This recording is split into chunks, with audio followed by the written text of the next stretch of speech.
Rituel du message à la nation pour vous présenter mes vœux à l'occasion du Nouvel An. Ce soir, je vous ferai en même temps mes adieux, puisque c'est le dernier message solennel de fin d'année que je vous adresse. En communion avec vous, mes pensées vont d'abord vers nos regrettés disparus. Je prie pour qu'ils reposent en paix et souhaite prompt rétablissement à nos malades. Cette année, notre pays a connu de graves violences ayant causé des morts et des blessés, la destruction de biens publics et privés, dont des lieux de culte, des consulats et ambassades, des établissements scolaires et universitaires, en plus d'une cyberattaque contre des sites stratégiques de l'État et de services vitaux tels que l'eau et l'électricité, et un attentat mortel au cocktail Molotov contre un bus. Mais l'État a tenu bon. La justice suit son cours et nous gardons le cap dans l'œuvre de construction nationale et de développement économique et social. C'est l'occasion pour moi de saluer la contribution précieuse que mes illustres prédécesseurs, les présidents Léopold Sédar Senghor, Abdou Diouf et Abdoulaye Wade, y ont apporté. Bâtissant sur leur legs, j'ai engagé avec vous la transformation structurelle de notre pays pour accélérer notre marche vers le Sénégal émergent. Nos progrès sont réels et visibles à travers tout le pays. Les faits et chiffres parlent d'eux-mêmes. Le gouvernement publiera prochainement le bilan de nos réalisations. À titre illustratif, notre taux de croissance, qui était régulièrement au-dessus de 6% avant la pandémie de Covid-19, est projeté à 9,20% avec l'exploitation prochaine des ressources gazières et pétrolières. Notre budget national est passé de 2344 milliards de francs CFA en 2012 à 7003 milliards pour 2024, ce qui nous a permis d'investir dans tous les secteurs productifs pour dessiner progressivement le visage du Sénégal émergent. Nous sommes sur le chemin de l'émergence, avec la densification de nos infrastructures routières et autoroutières et la modernisation de notre système de transport urbain et interurbain. En 2012, notre linéaire routier était de 1500 km contre 2900 en 2023. De 32 km d'autoroute, nous en sommes à 189 et bientôt 500 km à la fin des chantiers Mbour-Fatick-Kaolack et Dakar-Tivaouane-Saint-Louis. La deuxième phase du train express régional Diamniadio, aéroport international Blaise Diagne, s'achève dans quelques mois et une commande de 7 nouveaux trains s'ajoutera aux 15 actuels. Le BRT sera inauguré ce 14 janvier avec une flotte de 121 bus électriques alimentés par voie solaire et climatisés avec Wi-Fi à bord. À terme, le personnel du BRT sera composé d'au moins 35% de femmes, dont des conductrices. Dakar Dem Dikk a fait peau neuve avec 370 bus de dernière génération.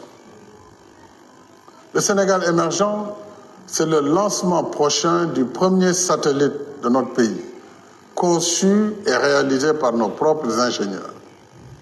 Ce sont nos aéroports régionaux, réhabilités, au Cap Skirring, à Kaolack, Kédougou, Sédhiou, Tambacounda, Saint-Louis.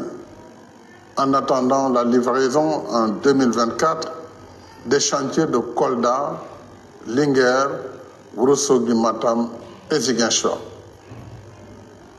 Le Sénégal émergent, ce sont nos parcs industriels et nos zones économiques spéciales, nos nouvelles infrastructures sportives, le Dakar Arena, l'arène nationale de lutte, le stade Abdoulaye Wade et les chantiers des Jeux olympiques de la jeunesse de 2026. Le Sénégal émergent, ce sont nos hôpitaux clés en main à Touba, Kaffrine, Sédhiou, Kédougou, Agnam et tous les chantiers en cours à Ourossogui, Saint-Louis, Tivaouane et Dakar, notamment la polyclinique de l'hôpital principal de Dakar et le nouvel hôpital Aristide Le Dantec. Ce sont les performances remarquables de notre corps médical qui a réalisé pour la première fois cette année une séparation de bébés siamois, des transplantations rénales et un traitement endovasculaire. Le Sénégal émergent, ce sont nos nouvelles centrales électriques à énergie propre, entre autres à Bokol, Malicounda, Taïba Ndiaye, Meouane, Médina Dakar et Kahone. Avec seulement 500 MW et un réseau vétuste de 501 km de lignes électriques, les coupures d'électricité étaient longues et fréquentes avant 2012, jusqu'à occasionner des émeutes. Aujourd'hui, nous avons plus que triplé nos capacités électriques, avec 1787 MW et un réseau de lignes porté à 1552 km. Nombre de localités qui vivaient dans l'obscurité sont maintenant éclairées. Le taux d'électrification rurale étant passé de 27% en 2012 à 61% en 2023. Avec l'exploitation prochaine de nos ressources gazières et pétrolières, nous réaliserons à l'horizon 2025 l'accès universel à l'électricité à des coûts plus abordables. Dans le secteur vital de l'eau, nous avons multiplié les forages en milieu rural avec la première phase du PUDC et construit une troisième usine à Keur-Momar-Sarr. Notre taux d'accès à l'eau potable est passé à 98% en milieu urbain et périurbain et à 96% en milieu rural. L'accès universel est désormais à notre portée avec 2 projets de dessalement d'eau de mer, un en construction au Mamel, à Ouakam, et un autre en cours de montage technique et financier, plus la deuxième phase des forages du PUDC qui va démarrer en début 2024. Nos efforts ont également porté sur les 3 piliers de notre stratégie de souveraineté alimentaire, l'agriculture, dont le budget a plus que doublé entre 2012 et 2023, la pêche et l'élevage.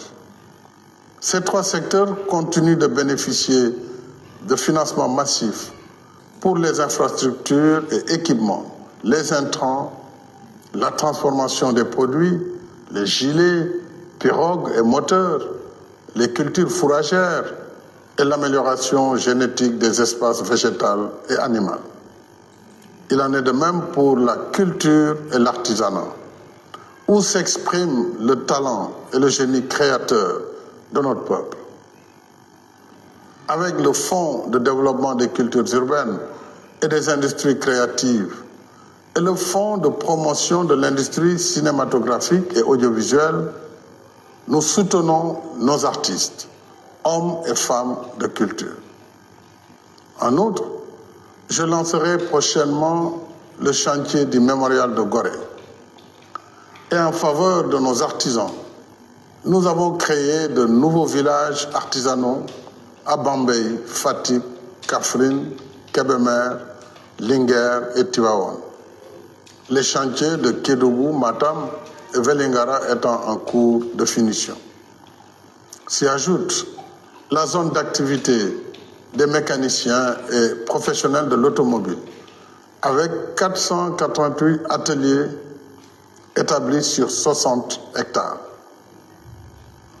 Nos mécaniciens et autres professionnels de l'automobile y trouvent un cadre de travail moderne et organisé, générant plus de 5000 emplois qui pourraient être dupliqués dans les autres régions. Mes chers compatriotes, dans notre quête du mieux-être, j'ai constamment à l'esprit le souci d'équité territoriale et de justice sociale pour que personne ne soit laissé en rade. Tous nos terroirs sont d'égale dignité et chacun de nous mérite une vie décente. C'est cela le Sénégal de tous, le Sénégal pour tous. Je pense au Sénégal qui se réveille tôt, travaille dur et se couche tard. Je pense au Sénégal des mains laborieuses qui vit à la sueur de son front. Je pense au Sénégal des petits revenus et des familles démunies. Voilà pourquoi j'ai mis en place des instruments d'équité territoriale et d'inclusion sociale, comme le programme d'urgence de développement communautaire, le programme de modernisation des axes et territoires frontaliers, le programme de modernisation des villes, le programme Xëyu Ndaw ñi, la délégation à l'entrepreneuriat rapide des femmes et des jeunes, le 3FPT, les domaines agricoles communautaires, la couverture sanitaire universelle et les bourses de sécurité familiale, dont l'allocation est passée de 25 000 à 35 000 francs CFA. Je suis heureux d'annoncer que j'ai renouvelé pour 3 ans le programme Xëyu Ndaw ñi portant sur 82 000 emplois jeunes pour un montant de 450 milliards.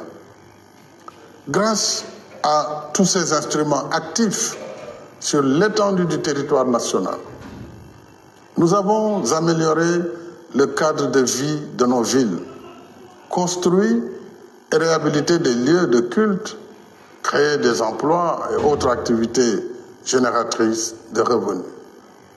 Nous avons financé des milliers d'emplois de jeunes et femmes porteurs de projets, dont 250 000 attributaires de prêts de la DRFJ. Nous avons permis à des millions de bénéficiaires d'accéder à des services sociaux de base, y compris la couverture maladie, dont le taux est passé de 20% en 2013 à 53,20% en 2023. De Thiéyène à Bagaya, de Fissel à Sareliou, de Diallokounda à Walidjala, entre autres centaines de localités, nous avons désenclavé des pans entiers du territoire national, apporté de l'eau et de l'électricité, équipé des structures de santé et octroyé des matériels pour l'allègement des travaux des femmes. En même temps, l'État continue de soutenir les ménages et les travailleurs. En plus de la hausse générale des salaires dans la fonction publique, nous soutenons les prix des denrées de première nécessité, du transport, de l'eau et de l'énergie, dont la subvention à elle seule s'élève cette année à plus de 600 milliards de francs CFA. Mes chers compatriotes, alors que la science et la technologie dessinent les nouvelles frontières entre les nations, l'éducation et la formation qui occupent le premier poste budgétaire de notre pays restent une priorité élevée des politiques publiques. Du primaire au secondaire, nous avons considérablement élargi la carte scolaire, recruté 40 000 enseignants et porté les salaires à un niveau sans précédent. De même, conformément aux conclusions de la journée nationale du 16 décembre, l'État poursuit son soutien à la communauté éducative des Dara, dont l'apport multiséculaire à la formation spirituelle de notre peuple est inestimable. Cependant, À l'ère des technologies de pointe, dont l'intelligence artificielle constitue la dernière manifestation, il nous faut améliorer les performances de notre système éducatif et l'adapter aux réalités de notre temps. Nous devons former plus de ressources humaines dans les sciences, les techniques et l'apprentissage des métiers. C'est le sens de la création des lycées d'excellence, des classes préparatoires aux grandes écoles, des instituts supérieurs d'enseignement professionnel et des centres de formation technique et professionnelle. Et c'est aussi l'une des vocations du 3FPT, qui a financé entre 2016 et 2023 la formation de 400 000 jeunes et femmes dans diverses filières, les métiers du bâtiment, l'électromécanique, le transport, la fibre optique et l'agroalimentaire, entre autres. Nos efforts pour l'enseignement supérieur restent également constants. De l'indépendance à 2012, soit 52 ans, notre pays comptait 2 universités, Cheikh Anta Diop à Dakar et Gaston Berger à Saint-Louis, et 3 centres universitaires régionaux, à Bambey, Thiès et Ziguinchor. Sur une décennie, nous avons érigé les centres universitaires régionaux en universités, logés dans leurs propres locaux et construit 3 nouvelles universités. Amadou Mahtar Mbow à Diamniadio, El Hadj Ibrahima Niass du Sine Saloum, l'université numérique Cheikh Hamidou Kane, sans compter le campus franco-sénégalais. Je rappelle également que la construction des universités Souleymane Niang de Matam et du Sénégal oriental démarre en janvier 2024. En même temps, nous avons beaucoup investi dans les équipements pédagogiques, le recrutement d'enseignants, la valorisation du traitement et autres avantages des personnels, toutes catégories confondues, et la construction d'infrastructures d'hébergement et de restauration des étudiants. Et chaque année, l'État octroie plus de 82 milliards en bourses et aides aux étudiants. Pour tous ces efforts, parmi bien d'autres, au bénéfice de notre système éducatif, nos enfants méritent des années scolaires et universitaires plus stables et plus studieuses. Il y va de leur avenir et de celui de la nation. Cet avenir, c'est avec toute notre jeunesse que nous le construirons, en lui offrant plus de possibilités de formation adaptées au marché du travail et plus d'opportunités d'emploi et autres activités génératrices de revenus. C'est un de nos défis du présent et de la prochaine décennie. L'avenir de notre jeunesse, c'est ici, chez nous, qu'il se réalise, pas dans les mirages tragiques des réseaux de l'émigration clandestine qui arnaquent nos jeunes et leurs familles. Ce soir, mes chers compatriotes, je voudrais aussi vous dire de façon insistante et solennelle combien il importe de préserver la paix, la sécurité et la stabilité de notre pays.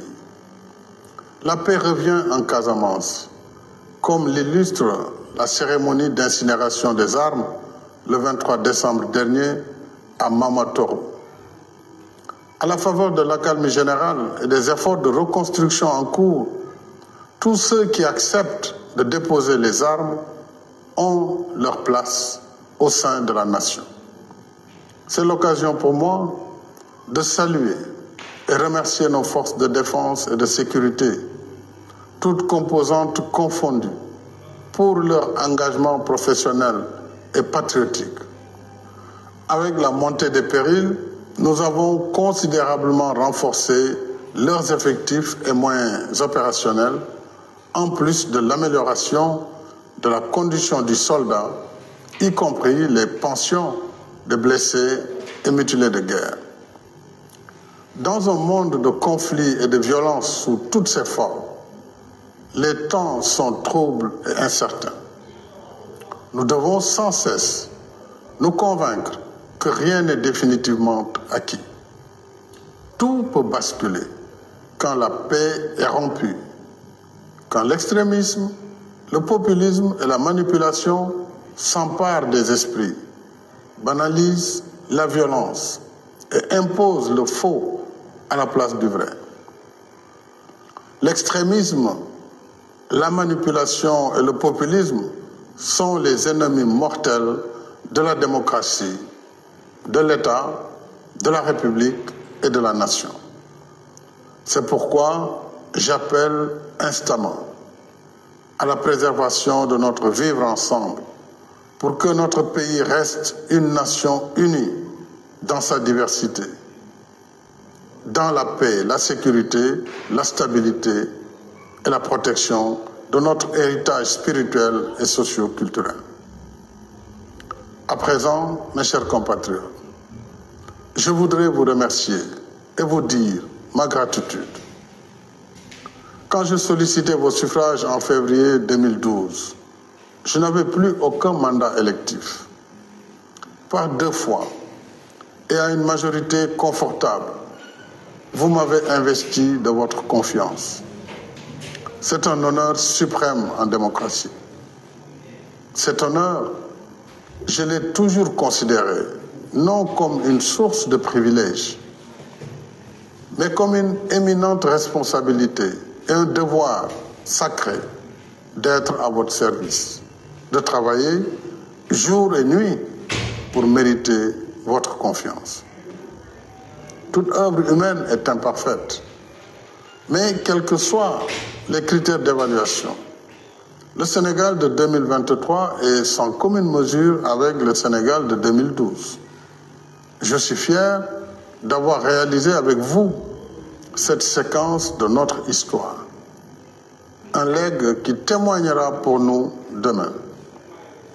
En allant à votre rencontre, j'ai appris à mieux connaître et mieux aimer notre pays, d'un amour inconditionnel et inépuisable.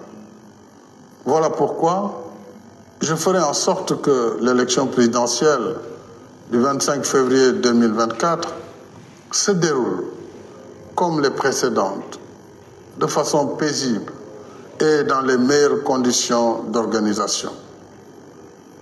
J'invite tous les candidats à œuvrer dans le même esprit.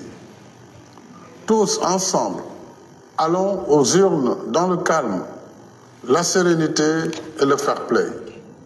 Et le 2 avril 2024, s'il plaît à Dieu, je transmettrai le pouvoir à mon successeur. Je resterai ensuite disponible et de bonne volonté, car j'ai le Sénégal chevillé au corps et j'ai le Sénégal au cœur. Mon cœur battra toujours pour notre pays, parce que ce qui nous lie, notre histoire et notre destin commun, transcendent mes fonctions officielles. Ainsi, après la transmission du pouvoir, je mettrai en place une fondation dédiée à la paix, au dialogue et au développement, pour continuer à m'investir dans des causes qui me sont chères. La coexistence pacifique des peuples, le dialogue des cultures et des civilisations, le développement durable et inclusif, la justice climatique, le financement de la santé, en particulier la santé maternelle et infantile, le soutien à la jeunesse, le développement des infrastructures en Afrique et la réforme de la gouvernance mondiale qui a mobilisé avec succès notre diplomatie lors de mon mandat à la tête de l'Union africaine. D'ici là, mes chers compatriotes, continuons notre marche commune, main dans la main, pour un Sénégal uni et prospère, dans la paix, la sécurité